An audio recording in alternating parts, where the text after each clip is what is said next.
أسمو وأجتاز السماء جلالا فأزيد أسراب الغيوم جمالا. إن الحمد لله نحمده ونستعينه ونستغفره ونعوذ بالله من شرور أنفسنا ومن سيئات أعمالنا. من يهده الله فلا مضل له ومن يضلل فلا هادي له. وأشهد أن لا إله إلا الله وحده لا شريك له وأشهد أن محمدا عبده ورسوله أرسله بالهدى ودين الحق ليظهره على الدين كله وكفى بالله شهيدا. أرسله بين يدي الساعة بشيرا ونذيرا وداعيا إلى الله بإذنه وسراجا منيرا. فهدى به من الضلالة وبصر به من العمى. فبلغ الرسالة وأدى الأمانة ونصح الأمة وجاهد في الله حق جهاده وعبد ربه حتى أتاه اليقين. فإن أصدق الحديث كتاب الله وخير الهدي هدي محمد صلى الله عليه وسلم وشر الأمور محدثاتها وكل محدثة بدعة وكل بدعة ضلالة وكل ضلالة في النار ثم أما بعد. Благодарност само припаѓа на возвишениот Аллах Азза ва Джал и нека е салават и селам на неговиот пратеник Мухаммед саллаллаху алейхи ва селем, на неговата фамилија, на неговите асхаби и на сите оние кои ги следат во хаир и добро све до судниот ден.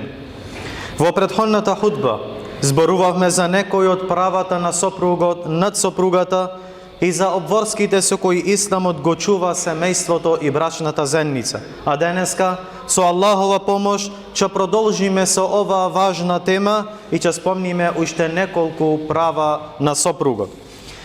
Па продолжуваме со петтото правило или право, а тоа е воспитување на децата.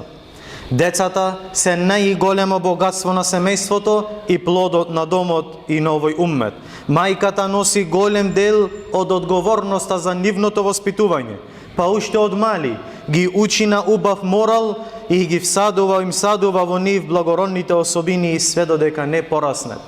И таткото исто така, нормално дека имат голема одговорност, се грижи за нив, ги чува и ги насочува. Но улогата на мајката, на воспитувањето е особено значања, бидејќи таа најмногу време поминува со децата и има силно влијание врз нивното формирање.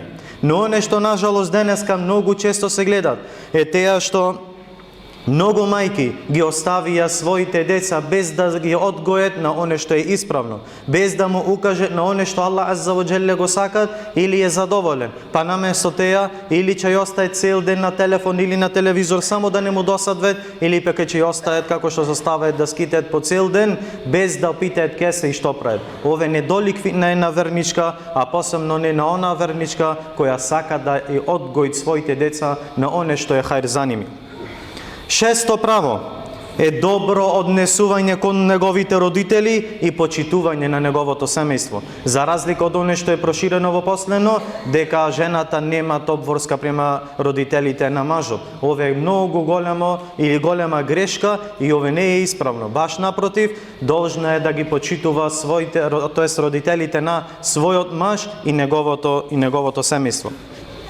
Па сопругот ги сака своите родители и своето семејство, па сака и од сопругата да види почит и добро однесување кон нив. Затоа нека се однесува убаво кон неговите родители, нека го поттикнува на својот маж да им биде послушен во добро, да ги одржува роднинските врски и да биде близок со своите роднини. Со тоа, таа го бара задоволството на возвишениот Аллах Азза ва Джал, го радува својот сопруг и предонесува за стабилност и мир во својот дом.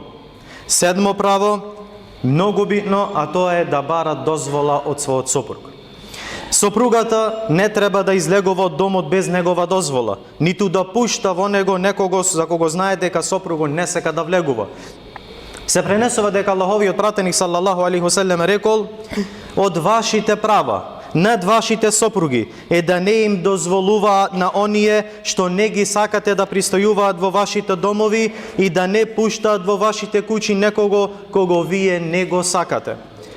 Осмо право, да се разубавува за својот сопруг. Исто така многу битно право кое денеска многу е изменето. Сопругата треба да се разубавува за својот сопруг, да ја облекува убавата облека што ја има и да се грижи за својот изглед, за тој да се радува кога ќе ја погледне и кога ќе биде со неа. Но за жал, некои или многу жени го чуваат тој свој украс, го чуваат своето разубавување само за излегување, само за посети и разни други свечености, а го занемаруваат тоа пред своите сопруги. Дури некои мажи едва чекат или посакуваат нивната сопруга да биде поканета негде, само да ја види убаво средена и убаво дотерана. Колку е неприлично жената да го занемарува својот изглед пред сопругот, а да се разубавува пред другите. Тој да ја гледа запоставена дома, а другите да ја гледаат во незиниот најубав изглед. Тоа е недостаток на вера, недостаток на разбирање и недостаток на мудрост. Девето и предпоследно право, одржување на чистотата и спокојството во домот. Сопругата треба да се грижи домот да биде чист, уреден и спокоен, а од неа сопругот да слуша убави зборови и да гледа добро однесување.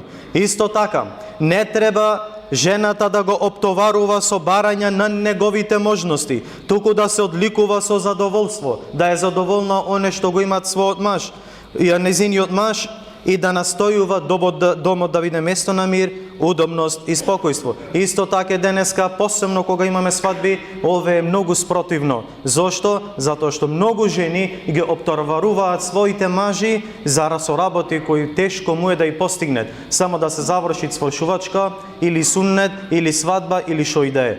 И оптоварват појче отколку што му е да исторпет. И последно право, да ги чува неговите тајни. Сопругата не треба да открива ништо од тајните на својот сопруг, а особено она што се случува меѓу нив во брачната интимност.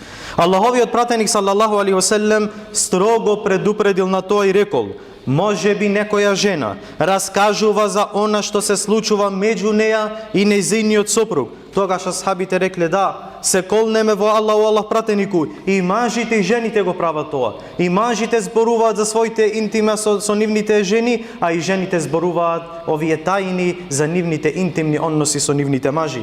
Тогаш Аллаховиот пратеник салаллаху алейхи селем, објаснувајќи колку е грозна ова работа, рекол алейхи салату вассалам: не правете го тоа. Таквиот пример е како шејтан кој сретнал шејтанка среде пат, па имале интимен однос додека луѓето ги гледале. Ова е грозотијата и лошото дело на оние што си кажуват своите интимни односи на други. Значи, откривањето на интимните брачни тајни е слично на јавно и без срам да се направи тоа дело. Затоа Аллаховиот пратеник салаллаху алейхи ве селем забрани на муслиманите да раскажуваат и да пренесуваат едни други што се случува измеѓу него и неговата сопруга. Сигурно дека вакво зборвење е знак или укажува на бесрамност и лошо воспитување. Верникот треба своето време да го користи во нешто имат хаир и во нешто имат корис и покорност кон Аллах азза ва џелле, а не со празни зборови што може да го одведат кон распуштеност и кон неморал. Се пренесува дека Амир ибн Хуџр ја побарал за жена Умму Ияс, черката на Ауф еш-Шејбани. Кога дошло времето таа да замине во домот на својот сопруг, нејзината мајка се осамила со неа и ја посоветувала. Послушнете го за крај само овој совет. Му рекла: черко моја, ти го напушташ домот во кој си пораснала и гнездото во кое си израснала, и одиш кај човек кого досега не си го познавала и со кого не си живеала. Затоа биди му услугинка, па и тој ќе ти биде слуга. Запомни 10 работи кои ќе ти бидат богатство во животот. Прво и второ, биди задоволна со она што го имате и внимателно слушај го и биди му послушна во добро. Трето и четврто, внимавај на она што го гледа и мириса кај тебе. Нека не види кај тебе нешто непријатно и нека не почувствува од тебе освен убав мирис. Пето и шесто, внимавај на времето на неговиот сон и на неговата храна, бидејќи гладот предизвикува нервоза, а нарушувањето на сонот предизвикува лутина. 7 и 8. Чувај го неговиот имот и грижи се за неговото семејство и дом. Во имотот најважно е правилното трошење, а во семејството мудрото управување и воспитување. И 9 и 10.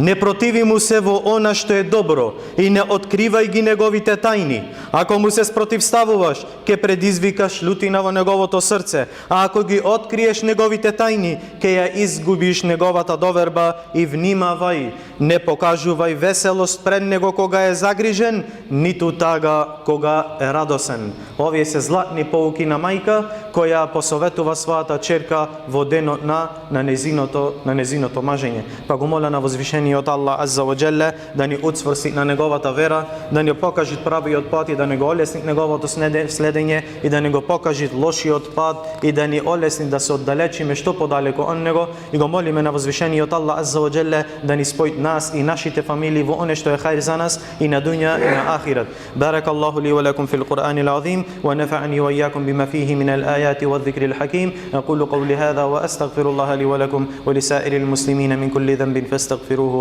innahu huwal ghafurur rahim.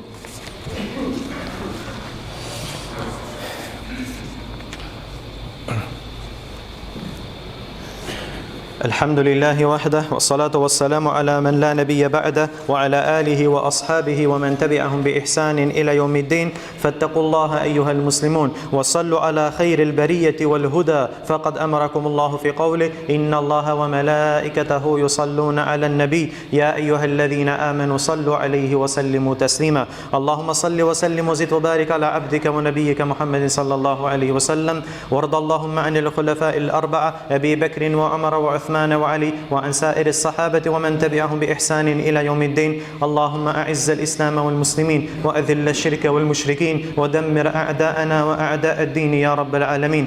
اللهم انصر إخواننا المسلمين والمستضعفين في الشام، اللهم انصرهم في سوريا، اللهم انصرهم في الصين، اللهم انصرهم في ميانمار، اللهم انصرهم في السيناء، اللهم انصرهم في إفريقيا، اللهم انصرهم في القدس يا رب العالمين. اللهم عليك باليهود، اللهم عليك باليهود، اللهم عليك باليهود، اللهم أحصهم عددا واقتلهم بددا ولا تغادر منهم أحدا يا رب العالمين. И на крај, браќа, само една напомена или опомена, а тоа е кога ќе клањаме фарз, посебно за џума. Се деси пред ова џума и многу често се деси луѓе во што клањаат надвор. Некој клањаат на станата без да прави руку и сеџде, а некој клањаат на сенната без да стани, а некој дури не е ни свортен према кибле без никакво оправдање. Руку, враќање на руку, сеџде, враќање на сеџде и седење на техијату се рукној на намазот. И кој ќе испушти без никакво оправдање нема намаз, што значи немаш џума. Тој што клања на станата нема џума. Затоа имат простор да се клањат па дури и напоти, ама клањајте онака како што е пропишано. Нити све болни, нити све сакати. А плюс, предходно пред ова џума имало горе и 2 сафои слободни, ама никој не отиде, туку остане во гужва, остане надвор да клањаат. Затоа поправите сафоите, наполните сафоите и клањајте како што се клањат, зашто џабе идете. Не се прифашта намаз без рукнојте. عباد الله إن الله يأمر بالعدل والإحسان وإيتاء ذي القربى وينهى عن الفحشاء والمنكر والبغي يعظكم لعلكم تذكرون.